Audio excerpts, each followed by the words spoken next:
Bismillahirrahmanirrahim. Elhamdülillahi salatu vesselamu ala Resulillah ve ba'd. Bir mesele var kardeşler. Bunu sürekli soruşurlar farklı ülkelerden. Oruç tutup namaz kılmayan adamın orucu geçerlidir mi, geçerli değil. Yani bir adam oruç tutur, oruç tutmaya niyet eləyir ama namaz kılmır.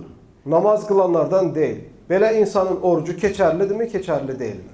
Baxın, bu məsələni düzgün başa düşmək lazımdır, qardaşlar. Bu məsələni əgər adam düzgün başa düşməsə, çox ciddi xatalar eləyə bilər və məsələni çox ciddi yanlışlara çəkə bilər.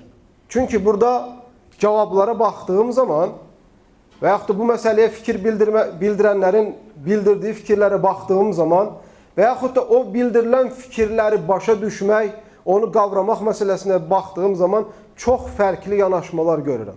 Bu məsələni dəqiq başa düşün, başa düşməsəniz təkrar soruşun.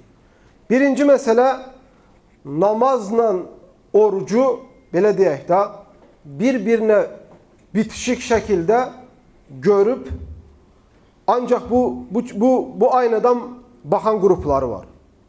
Və bunların bir-birinin heç əlaqəsi olmayan tərəfdən baxanlar var. Və fərqli yöntəmlər sadəcə bu məsələyə mənim düşündüyümə görə, mənim inandığıma görə, bildiyimə görə ən doğru necə baxmaq lazımdır onu açıqlayacağım. Birincisi, namaz məsələsi, qardaşlar, İslam dinində qırmızı xəttdir. Yəni, namazı tərk etməyin heç bir halda heç kimsənin üzrü yoxdur. Şəriətdə kimsə deyə bilməz ki, məndən namaz düşür, mən namazla mükəlləf deyiləm, ağlı üstündə olduğu sürəcə. Namazı insan tərk edə bilməz. Zaten kəlmə şəhadətdən sonra Allahın ən böyük əmri namazdır. Ən böyük bizdən tələb olunan əməl namazdır. Ən sərt dəlillər namaz haqqında gəlmişdir. İslamın 5 üzərində durduğu dirəkdən biri nədir? Namazdır. Peyğəmbər sallallahu aleyhi və səlləmin dünyadan köçərkən ümmətinə ən son nəsihəti nə idi? Namazdır.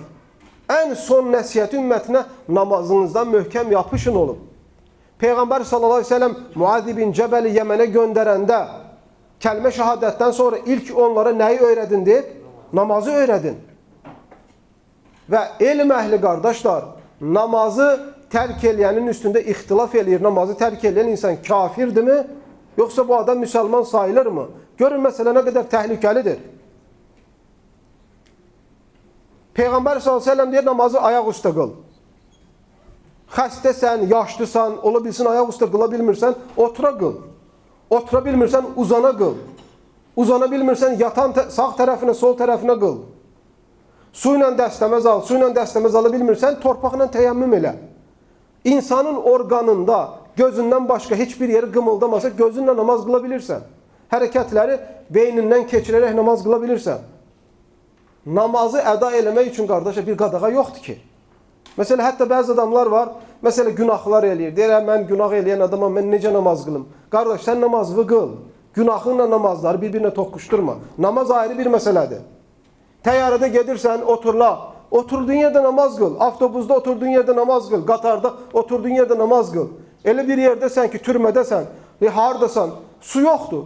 Divarla, daşla, üzərində toz torpaq olan hər şeylə təyəmmüm ilə namazını qıl. Sovetlər dönəmində bilirsiniz, 70 il biz Komünist Partiyasının ateizminin təbliğ olunduğu bir ölkədə yaşayırdıq. İnsanlar Allah Peyğəmbər deyə bilmirlərdi. Evində Quran tapılan insanlara həbs var idi. Onunla bərabər, qardaşlar, biz Sovet hökuməti dağılandan sonra bəzi gizlin arşivlərdən yazılan kitablarda gördük ki, hətta Sovet hökumətində Komünist Partiyasının içində generallar var imiş ki, heç bir dəfə namazlarını buraxmayıblar. Heç kəs də onların namaz qıldığını fark eləməyib. Gizlin qılırlarmış, gözləri ilə qılırlarmış, oturla qılırlarmış, torpaqla təyəmmüm eləyib qılırlarmış. Amma əsla və əsla namazlarını tərk eləməyiblər. Və hər kəs onu ateist olaraq, komünist olaraq başa düşüblər. Duruma görə. Amma insan namazı buraxmaq məsələsini ağlının ucundan belə keçirməməlidir. Çünki qiyamət günü də ölüb getdikdən sonra Allahın huzurunda ilk hesaba çəkiləcəyimiz nə olacaq? Yenə namaz olacaq. Namaz tərki söz konusu ola bilməz. Bu birinci məsələ. Bunu bilməmiz lazımdır. İkincisi oruç. Oruç İslamın 5 ərkanından nəyidir? Biridir.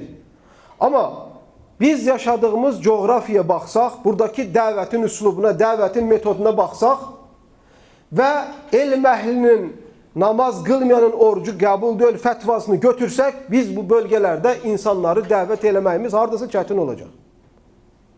Namazı qılmayanın orucu qəbul deyil deyə fətva varmı? Var. Şeyx İbn Üseymin və başqaları xaslar namazın qılmağını kafir görürlər.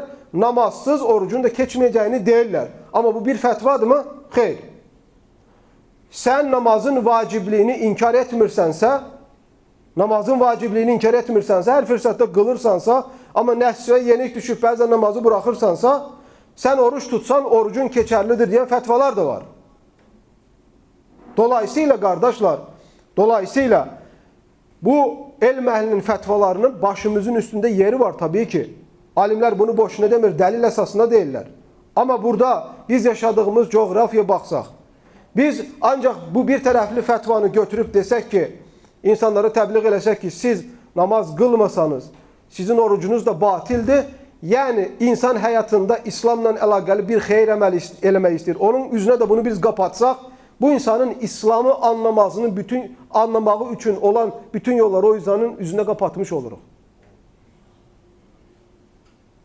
Bu da bir yanlış metod ola bilər. Çünki burada olanların, bax bu qardaşların əksəriyyətimiz İslam'a gəlməyimizin, İslam'ı anlamağımızın, dinimizi sevməyimizin səbəblərindən birinci oruc olub. İlk dəfə ayda bir dəfə tutmuşuq, ayda 3 dəfə tutmuşuq. Ondan sonra Bismillah bu il hamısını tutacaq deyib risk eləmişik. Oruç tutarkən cemaatin içine gəlmişik, orada nəsihətləri eşitmişik və sonra sevmişik, namaza başlamışıq. Amma dinə bir addım yaxınlaşmaq istəyən insanları biz uzaqlaşdırsaq ki, yox sənin orucun da boş şeydir. O zaman biz insanların başqa şeylər öyrənməyinin qabağını almış oluruq. Bunu, bax bu hikməti başa düşməmiz lazımdır. Bu demək deyil ki, biz bunu deyəndə namazın əhəmiyyətini küçümsəyirik və yaxud da insanlara namaz qılmamağa bir şərait yaradırıq. Xeyr, bu mənalarda deyil. Bunların bir-birinin əlaqəsi yoxdur. Amma bir insan İslam dinindən ilgili bir gözəl əməl eləmək istəyir, biz o insanın qarşısında qapıyı açmalıyıq. Bir insan tək oruç deyil. Bir insan tutaq sədəqə vermək istəyir. Yəni bir xəstəyə yardım eləmək istəyir. Bunu Allah üçün eləmək istəyir. Biz gedib onun qulağına desək, önündə desək ki, Allah sənin sədəqəni də, yaxşılığını da qəbul eləməyəcək. Sən namaza əhl deyilsən. Biz bu insana necə başa sala bilərik İslamın başqa gözəlliklərini? Sonunda Rasulullah s.ə.v-in dönəmində bəzi adamlar var idi, gəlirlər, deyirlərdi, ya Rasulullah, mən İslamdan sadəcə bunu eləyəcəm, amma bunları da eləməyəcəm. Peyğəmbər s.ə.v deyirdi, elə, filan şey elə. İnsanlar sonunda, qardaşlar, İslam'a girdikdən sonra yavaş-yavaş formalaşmağa başlayır. Hərə bir tərəfdən girir.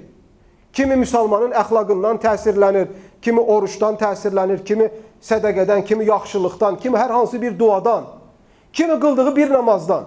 Sonunda xeyir istəyən insanlara o xeyri biz qapatmamalıyıq. Yaşadığımız coğrafiyadakı insanların durduğu halı nəzərə alsaq, biz bu fətvanı burada verməməmiz daha doğru olduğunu düşünürəm. Aydındırmı? Baxmayaraq ki, yəni dediyim kimi, bu məsələni biz mübahisə eləsə olsaq, münaqişə eləsə olsaq, məsələnin çox geniş, təfsilatlı halları var. Amma biz bu coğrafiyanı götürsək, özümüzün yaşadığımızda bir təcrübəni götürsək, buradakı insanların ümumiyyətlə həyat tərzini götürsək, o zaman biz insanlara bunu bu şəkildə, gözəl şəkildə başa salmamız və onları yayındırmamamız ən doğru şeydir. Namaz qılmaq istəyirmi? Buyur, nə edir? Deyirik, buyur qıl. Amma bir insan desək ki, mən oruç tuturam, amma mən namaz boş şeydir, namaz mən heç vaxt qılmaram, namazı zadı təhqir eləsə, bəli, o insana könül rahatlıqla nə deyəcək? Allah səni hidayət eləsin, zəhmət çəkib namaz qılma. Amma namazı etiraf eləyən bir insan, sadəcə səhlənkarlıqdan qılmayan insanın üzünə oruç qapısını qapatmamız nə deyil? Doğru deyil. Allah bizə ən doğru olanları öyrətsin və əməl etməyi nəsib eləsin. Və sallallahu aleyhi ve sellem və bərik alə nəbinə Muhammed.